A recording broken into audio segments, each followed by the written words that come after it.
Okay, so here I grabbed Kathy and we positioned her and got her looking pretty nice in the unit, as you can see. So what you're going to see now is, what do you reckon this thing is right here? On the X-ray unit. Is it the tube or is it the sensor? Sensor. That's the sensor, okay? And what do you reckon this is?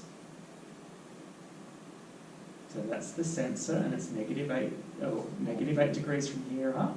That would be the tube, okay?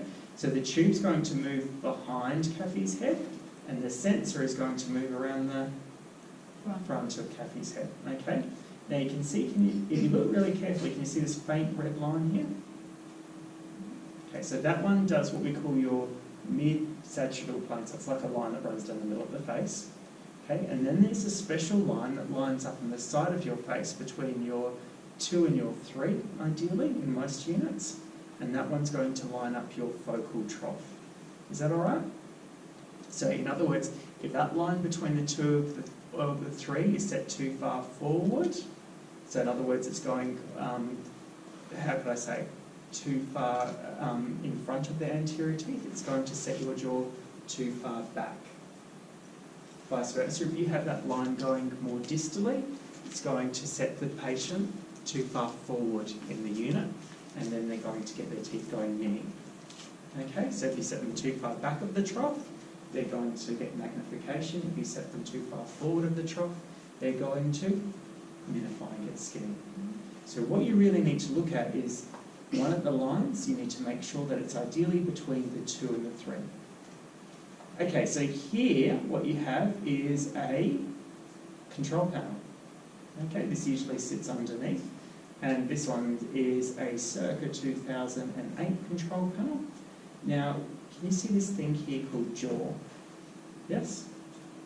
Okay, so if you are to press that button, so you press the screen and press jaw, you can then choose your arch shape. So where do you think that may be advantageous? What if you've got someone with a really skinny jaw? Okay, so in other words, they've kind of got a really narrow jaw, it sticks out, kind of like rat's teeth, yes? Then you could actually modify the jaw shape for it. Or for instance, if you've got someone like me with a very big mouth, both physically and literally, what do you think could happen there? Again, you could choose one that expands it out. So sometimes what you can do is take a look at the jaw shape, and you have an average function, but you can also modify it to several other functions. And what do you reckon might be the advantage of that? It'll help get the teeth in focus. Now that line between the upper 2 and 3 that I'm talking about, do you know how much leeway you've got on this particular unit to get it in focus? About 1/2 centimetre. Okay, so for plain neckers, it's about 1/2 centimetre. And if you don't have it quite right, we start to see some variations with the focus, or that what we call focal trough now.